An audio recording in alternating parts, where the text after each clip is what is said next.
Welcome you all to my online classes. Today's class is model question based for class 9 English second paper. As a teacher with you, I am Mohammad Rahiluddin, Department of English, Mujib Zorina Foundation School and College. Let's start our class.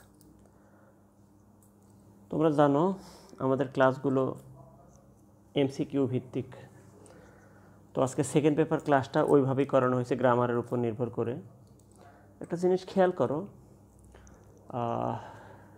আমরা কিন্তু tick the correct answer লিখি, আসলে তোমাদের বৃত্ত পূরণ করতে হবে। শুধু ওই আঙ্গুল দিয়ে, তোমাদের ডিভাইস বা মোবাইল ফোন হলে আঙ্গুল দিয়ে শুধু সঠিক উত্তরে ক্লিক করলেই হয়ে যাবে। আর যদি কম্পিউটারে কেউ বসে থাকো তাহলে আইকন বা মাউস দিয়ে ওখানে ক্লিক করলেই হবে।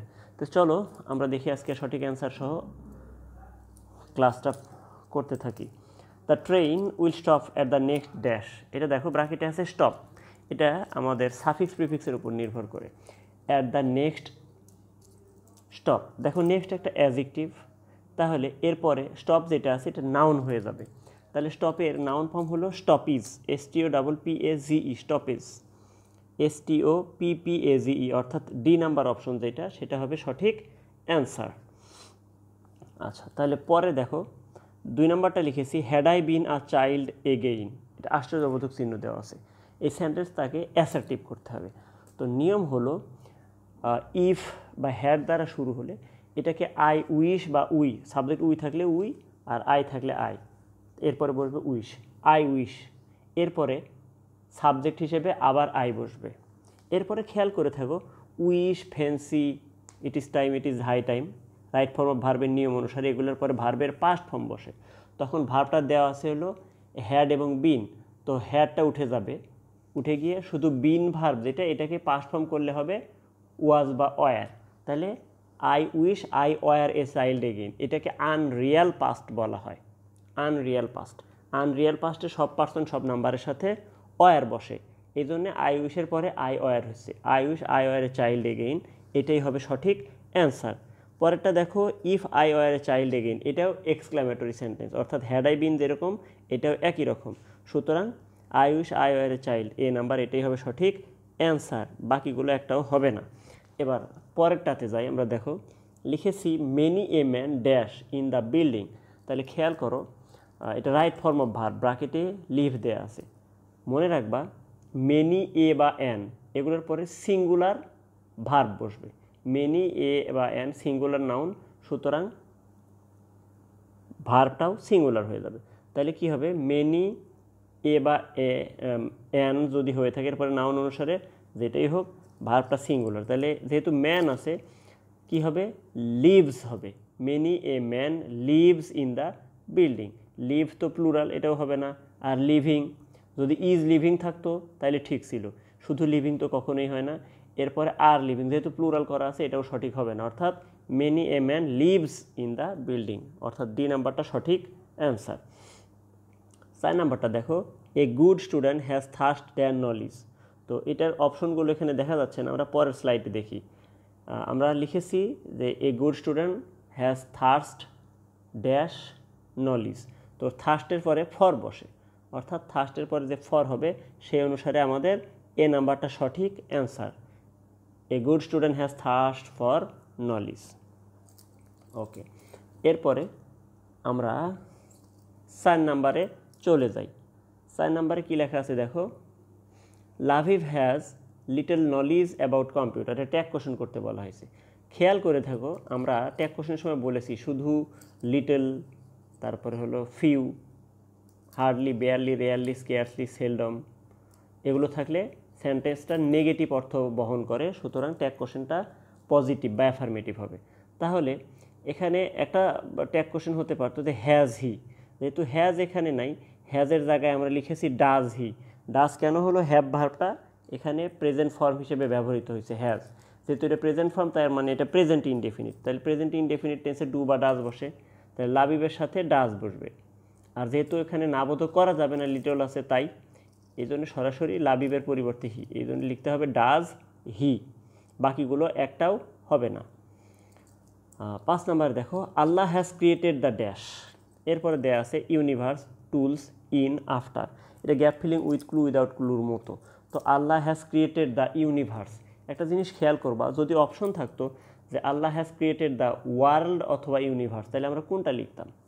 ওয়ার্ল্ড মানে শুধু আমার বসবাসের যে পৃথিবী এটাকে বোঝায়, আর ইউনিভার্স বলতে এই আমাদের পৃথিবী ছাড়াও বাকি গ্রহ নক্ষত্র যেগুলো আছে সূর্যকেন্দ্রিক সবগুলো মিলেই এই পৃথিবী সহকে বলা হবে ইউনিভার্স। তাহলে ইউনিভার্সটাই সঠিক। ওয়ার্ল্ড এবং ইউনিভার্স দুটো অপশন যদি দেওয়া থাকে সেই ক্ষেত্রে তোমরা ইউনিভার্সটাই লিখবা, আর যদি ইউনিভার্স না থাকে তাহলে ওয়ার্ল্ডও লেখা যাবে। তাহলে যেহেতু এখানে ইউনিভার্স আছে, ইউনিভার্সটাই সঠিক। তারপরে 6 নাম্বারটা দেখো, রহিম ইজ মোর অনেস্ট দ্যান করিম, এটা পজিটিভ। দুইটা নাউন বা প্রোনাউনের মধ্যে যখন পজিটিভ বা কম্পারেটিভ দেওয়া থাকবে তাকে শুধুই পজিটিভ আর কম্পারেটিভেই সীমাবদ্ধ রাখতে হবে, সুপারলেটিভ করা যাবে না। সুপারলেটিভ অর্থ হলো দুইয়ের অধিক হতে হবে, যেহেতু এখানে দুইজনের নাম উল্লেখ আছে তাহলে দুইয়ের অধিক হওয়ার সম্ভাবনা নাই।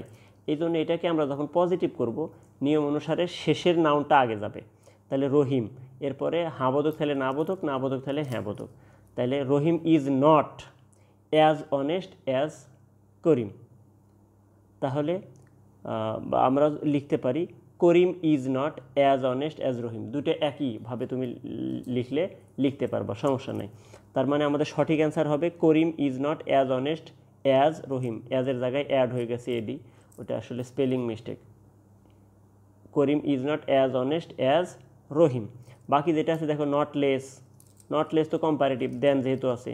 পরেরটা আছে নো ম্যান, তাহলে no man, no other man এগুলো দ্বারা কি হয় না, এটা অন্য হিসাব। যেহেতু এখানে দুইটা নাম উল্লেখ আছে রহিম এবং করিম, অর্থাৎ এখানে নো আদার বা ভেরি ফিউ ব্যবহার করা যাবে না। এরপরেরটা দেখো 7 নম্বর, দ্য রিচ ড্যাশ, ব্র্যাকেট আছে নট বি অলওয়েজ হ্যাপি। তাহলে আমরা জানি the rich are not always happy, অর্থাৎ এ নাম্বারটা সঠিক, এটাই লিখতে হবে। কারণ হলো দি রিচ, কোনো অ্যাডজেক্টিভের আগে দি বসলে এটা প্লুরাল হয়ে যায়, তাই ভার্বটা প্লুরাল হবে, এই জন্য আর হবে।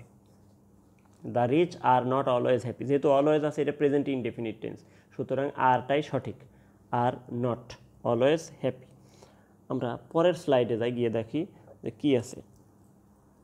পরের স্লাইডে দেখি আমরা Rome was not built in a day, এটাকে অ্যাক্টিভ ভয়েস করতে বলছে। তাহলে Rome was not built in a day, যেহেতু অ্যাক্টিভ করতে বলছে তো অ্যাক্টিভ করার জন্য আমাদের দেখতে হবে প্যাসিভ ভয়েসে বায়ের পরে অবজেক্ট আছে কিনা, না থাকলে একটা অবজেক্ট আমরা ধরে নিই।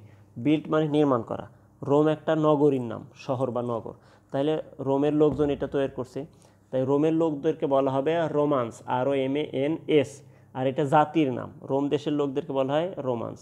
যেমন বাংলাদেশের লোকদেরকে বলা হয় বাংলাদেশি, এদের আগে দি বসে, তাই রোমান্সের আগে দি বসলো।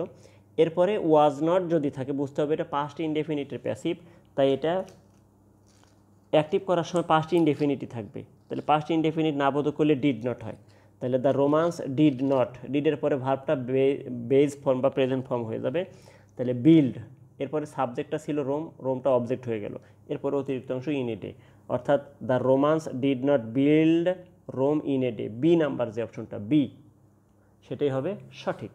পরেরটা দেখো, every student wants to cut a good dash in the exam, এটা গ্যাপ ফিলিং উইথ ক্লু বা উইদাউট ক্লুর মতো, এটা হলো পার্ট অফ স্পিচের ব্যবহার।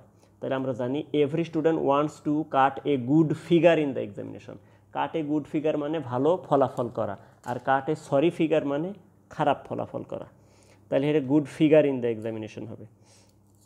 তারপরেরটা দেখো, what is the noun form of know, know একটা ভার্ব, এর নাউন ফর্ম কি, তাহলে আমরা জানি এটা সাফিক্স প্রিফিক্সের মধ্যে, সুতরাং নোর নাউন ফর্ম হবে নলিজ, KNOWLEDGE, এটা হলো সঠিক ফর্ম, অর্থাৎ সি নাম্বারটা হবে সঠিক ফর্ম। পরেরটা দেখো, অর্থাৎ লাস্ট প্রশ্ন, হ্যাভ আ কাপ অফ টি, এক কাপ চা খাও, এটা ইম্পারেটিভ সেন্টেন্স, এটাকে ট্যাগ কোশ্চেন করলে আমরা জানি লেটাস ব্যতীত অন্য ইম্পারেটিভের জন্য কি হয়, উইল ইউ অথবা ওন্ট ইউ হয়, যেহেতু ওন্ট ইউ এখানে নাই, উড ইউ কুড ইউ কোনোটাই নাই, উইল দ্বারা আছে, তার মানে উইল ইউ যেটা এটাই সঠিক অ্যান্সার। তো তোমরা বাসায় ভালো করে প্র্যাকটিস করবে, এখান থেকেও তুমি প্রশ্ন কমন পাবে, বাসায় ভালো করে প্র্যাকটিস করবে। সবার সুস্বাস্থ্য কামনা করলাম, আল্লাহ হাফেজ।